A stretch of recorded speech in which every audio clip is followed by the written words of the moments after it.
Welcome back dear student, आपका फिर से स्वागत है फार्मा गाइड हिंदी पे।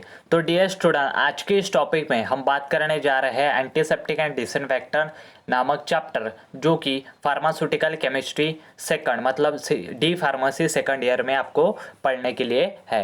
तो आज पूरा डिस्कशन हम करेंगे एंटीसेप्टिक और डिसइंफेक्टेंट होते क्या है, उसके बाद जो है हम देखेंगे अगली पड़ाव की तरफ। तो सबसे पहले हम जान लेते हैं बेसिक से definition in the antiseptic and disinfectant chapter. तो सबसे पहले हम बात कर लेते हैं एंटीसेप्टिक की। तो एंटीसेप्टिक क्या है? एंटीसेप्टिक इस तरीके के एजेंट्स रहते हैं। एंटीसेप्टिक क्या रहते हैं? इस तरीके के एजेंट्स रहते हैं जो कि डिस्ट्रॉय कर देते हैं। क्या करते हैं? डिस्ट्रॉय कर देते हैं या फिर प्रिवेंट करते हैं growth of micro organism when applied to the living tissue. तो देखिए, एंटीसेप्टिक इस तरीके के केमिकल एजेंट रहते हैं जो क्या करते हैं कि डिस्ट्रॉय कर देते, डिस्ट्रॉय या फिर प्रिवेंट करने का काम करते। किसे? Growth of micro organism. जो भी माइक्रो ऑर्गेनिज्म हमें इन्फेक्ट करते या फिर लिविंग पर्सन को इन्फेक्ट करते या फिर लिविंग टिश्यू को इन्फेक्ट करते, तो उस माइक्रो ऑर्गेनिज्म को डिस्ट्रॉय और प्रिवेंट करने का काम एंटीसेप्टिक नामक एजेंट करते। तो एंटीसेप्टिक पता चल चुका है आपको। Antiseptic are the agent that destroy और prevent the growth of micro organism when applied to living tissue. और एंटीसेप्टिक हम कहाँ पर अप्लाई करते हैं? लिविंग टिश्यू, मतलब आपके स्किन पे। उसके बाद डिसइंफेक्टेंट। डिसइंफेक्टेंट क्या है? The disinfectant are the agent that kill the vegetative bacteria but not necessary spore when used on inanimate object. तो देखिए, एंटीसेप्टिक जो रहते हैं वो लिविंग टिश्यू पे अप्लाई किए जाते हैं, लेकिन जो डिसइंफेक्टेंट रहते हैं, डिसइंफेक्टेंट नॉन लिविंग थिंग्स पे अप्लाई किए जाते हैं। मतलब डिसइंफेक्टेंट किसके लिए रहते हैं? नॉन लिविंग थिंग्स, और एंटीसेप्टिक लिविंग थिंग्स के लिए। तो डिसइंफेक्टेंट क्या है? Disinfectant are the agents that kills the vegetative bacteria. Bacteria को क्या कर देता है? ये वेजिटेटिव बैक्टीरिया मतलब ग्रो होने वाले बैक्टीरिया को किल कर देता है disinfectant, but not necessary they are spore. But जो भी बैक्टीरिया उसने अगर स्पोर वापर दे दिए तो वह क्या करेगा? स्पोर को किल नहीं कर पाएगा। क्यों? क्योंकि जो बैक्टीरिया रहते वह उनके जो स्पोर्स रहते हैं उन पे एक लेयर बना लेते हैं, जिसकी वजह से डिसइंफेक्टेंट जो भी एजेंट्स रहते हैं उनका उस पर कोई भी असर नहीं पड़ता। उसके बाद बैक्टीरिसाइड्स किसे कहा जाता है? तो bactericides the agent which kills bacteria are known as bactericides. तो यहाँ पर बैक्टीरिसाइड्स हम किसे बुला सकते हैं? तो बैक्टीरिसाइड्स हम डिसइंफेक्टेंट को भी बुला सकते हैं, एंटीसेप्टिक को भी बुला सकते हैं। क्या करते हैं? वो डिस्ट्रॉय या फिर प्रिवेंट करने का काम करते हैं। मतलब बैक्टीरिसाइड्स क्या हुए? The agents which kills the bacteria. अब बात कर लेते हैं बैक्टीरियोस्टैटिक्स और प्रिजर्वेटिव की। तो बैक्टीरियोस्टैटिक्स क्या है? The agent which prevent the growth of bacteria are known as bacteriostatics. तो यहाँ पर देखिए, एंटीसेप्टिक क्या है? डिस्ट्रॉय भी करते हैं, मतलब किल भी करते हैं और प्रिवेंट भी करते हैं। मतलब एंटीसेप्टिक क्या है? बैक्टीरियोस्टैटिक है और बैक्टीरियोसाइड्स भी है। उसके बाद डिसइंफेक्टेंट क्या है? डिसइंफेक्टेंट ऐसे केमिकल एजेंट रहते हैं जो कि वेजिटेटिव बैक्टीरिया को किल करते। मतलब क्या हुआ? वो क्या हुए? तो वह हुए हमारे बैक्टीरिसाइड्स। डिसइंफेक्टेंट क्या रहते हैं? बैक्टीरिसाइड्स। एंटीसेप्टिक क्या रहते हैं? बैक्टीरिसाइड्स और बैक्टीरियोस्टैटिक्स। तो बैक्टीरियोस्टैटिक्स देख लेते हैं। The agent which prevent the growth of bacteria are known as bacteriostatics. तो इस प्रकार के एजेंट्स जो कि बैक्टीरिया की ग्रोथ को प्रिवेंट करते उन्हें हम बैक्टीरियोस्टैटिक्स कहते हैं। Preservative are the agent that prevent the microbial growth or biological destruction of pharmaceutical preparation। तो प्रिजर्वेटिव क्या है? प्रिजर्वेटिव इस तरीके के एजेंट्स रहते हैं जो कि माइक्रोबियल ग्रोथ को प्रिवेंट करते हैं। माइक्रोबियल ग्रोथ मतलब जो भी माइक्रोब्स है उसकी अगर ग्रोथ हो रही है तो उसे प्रिवेंट करने का काम प्रिजर्वेटिव करते हैं, या फिर बायोलॉजिकल डिस्ट्रक्शन कर देते हैं, उन्हें किल कर देते हैं इन द फार्मास्यूटिकल प्रिपरेशन। अगर प्रिजर्वेटिव आपने सुना होगा कि आपके घर में अचार बनता है, तो अचार में जो है वो क्या डाला जाता है प्रिजर्वेटिव करके? सॉल्ट, मतलब नमक डाला जाता है एज अ प्रिजर्वेटिव करके। या फिर आपने अगर आंवले का जो आपके घर पे मुरब्बा बनता है तो उसमें क्या प्रिजर्वेटिव क्या रहता है, शक्कर रहती है उसमें। तो इस तरीके से प्रिजर्वेटिव क्या रहते हैं, माइक्रोबियल ग्रोथ नहीं होने देते, या फिर ग्रोथ हुई भी तो उन्हें बायोलॉजिकल डिस्ट्रक्शन कर देते। तो इस तरीके से हमने डेफिनेशन देखी बेसिक से, एंटीसेप्टिक, डिसइंफेक्टेंट, बैक्टीरियासाइड्स, बैक्टीरियोस्टैटिक, प्रिजर्वेटिव। एक बार क्विकली रिमेंबर कर लेते हैं।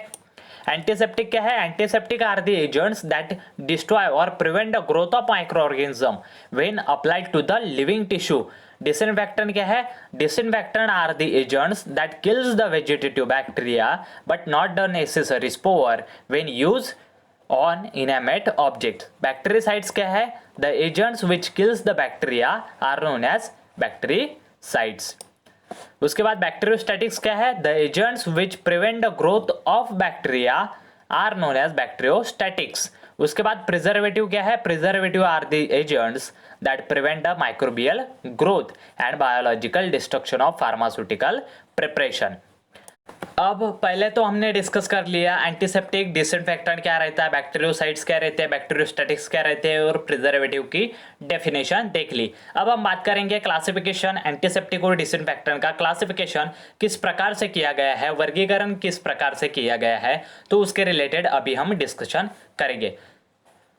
तो यहां पर देख लीजिए स्टूडेंट्स कि एंटीसेप्टिक और डिसइंफेक्टेंट का क्लासिफिकेशन किया गया है। यहाँ पर 5 कैटेगरीज है, उसके बाद यहाँ पर आपको 4 कैटेगरीज दिखाई दे रही होगी। तो करीबन 9 कैटेगरीज में एंटीसेप्टिक और डिसइंफेक्टेंट का क्लासिफिकेशन किया गया है। तो 9 कैटेगरीज में एंटीसेप्टिक और डिसइंफेक्टेंट का क्लासिफिकेशन किया गया है। हम 1 बाय 1 करके डिस्कस करेंगे। तो सबसे पहले हम बात कर लेते हैं फिनॉल एंड रिलेटेड कंपाउंड्स की।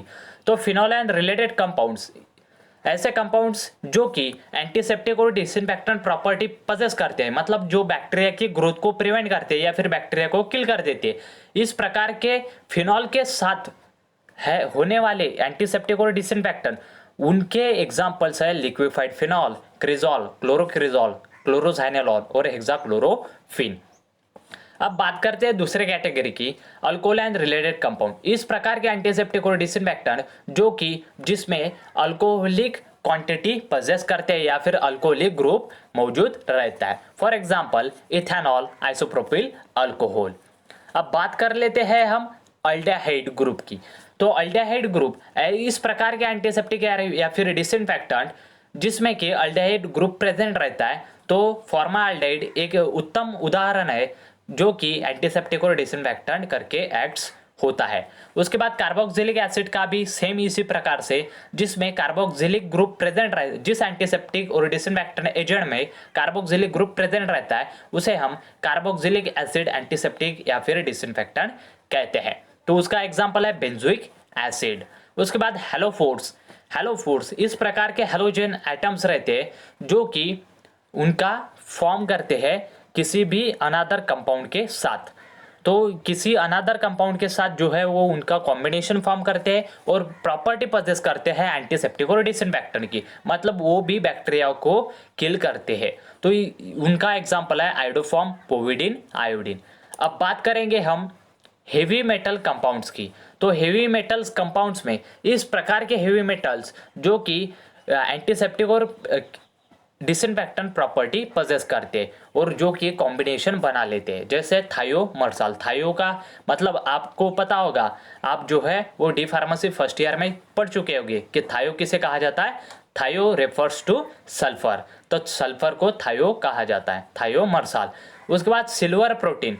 सिल्वर प्रोटीन सिल्वर है, उसके बाद प्रोटीन है, दोनों का कॉम्बिनेशन है और वह एक्ट होता है एंटीसेप्टिक और डिसइंफेक्टेंट करके। उसके बाद कुछ कुछ प्रकार के डाइज भी रहते हैं, कुछ कुछ प्रकार के कलर रहते हैं जो कि एंटीसेप्टिक और डिसइंफेक्टेंट प्रॉपर्टी शोज करते हैं, जैसे प्रोफेल्विन और ब्रिलियंट ग्रीन। अब बात कर लेते हैं हम क्वाटरनरी अमोनियम कंपाउंड से, मतलब कैटायोनिक सरफेस एक्टिव एजेंट। आपने यह प्रॉपर्टी फर्स्ट ईयर में पढ़ चुके होंगे कि कैटायोनिक सरफेस एक्टिव एजेंट्स किसे कहा जाता है। तो उसका एग्जांपल है बेंजालकोनियम क्लोराइड और सेट्रिमाइड। यह दो ऐसे कंपाउंड्स है जो कि बहुत ही ज़्यादा यूज़ किए जाते हैं एंटीसेप्टिक और डिसइंफेक्टेंट करके। उसके बाद कुछ बचे चुने हुए एंटीसेप्टिक और डिसइंफेक्टेंट रहते हैं जो कि मिसलेनियस कैटेगरीज में डाले जाते हैं, जैसे नाइट्रोफ्यूरेंटोइन और नाइट्रोफ्यूराजोन। तो इस प्रकार से जो है एंटीसेप्टिक और डिसइंफेक्टेंट के कुल हमने 9 क्लासिफिकेशन यहाँ पर कर दिए है। फिनॉल एंड रिलेटेड कंपाउंड जिसमें आता है liquefied phenol, cresol, chlorocresol, chloroxylenol, hexachlorophene. Alcohol and related compounds में आता है इथेनॉल, आइसोप्रोपिल अल्कोहल। अल्डाइड्स में आता है फॉर्माल्डेहाइड। कार्बोक्सिलिक एसिड में आता है बेंजोइक एसिड। हैलोफोर्स में आता है आयोडोफॉर्म, पोविडिन, आयोडीन। उसके बाद हेवी मेटल कंपाउंड्स में आता है थायोमर्साल, सिल्वर प्रोटीन। डाइज में आता है प्रोफेल्विन और brilliant green. Quaternary ammonium compounds में आता है कैटायोनिक सरफेस एक्टिव एजेंट्स में आते हैं बेंजालकोनियम क्लोराइड और सेट्रेमाइड।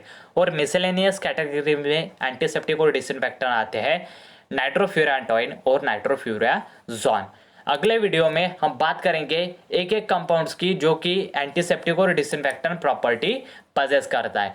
तो आई होप यह वीडियो हेल्पफुल रही होगी तो लाइक ज़रूर कीजिएगा, वीडियो को ज़्यादा से ज़्यादा दोस्तों के साथ शेयर ज़रूर कीजिएगा। और हमारे चैनल पे अगर आप नए हैं तो सब्सक्राइब का बटन प्रेस ज़रूर कीजिएगा और उसके पास में बेल घंटे दिए हुए है उसे भी प्रेस कीजिएगा ताकि आने वाली अगली वीडियो की नोटिफिकेशन आप तक जल्द से जल्द मिल सके। और इन सारे जितने भी हम लेक्चर आपको प्रोवाइड करेंगे सारे लेक्चर्स का PDF आपको डिस्क्रिप्शन बॉक्स में उसके लिंक मिल जाएगी या फिर आप टेलीग्राम ग्रुप ज्वाइन करके वहाँ से ले सकते हैं। Thank you.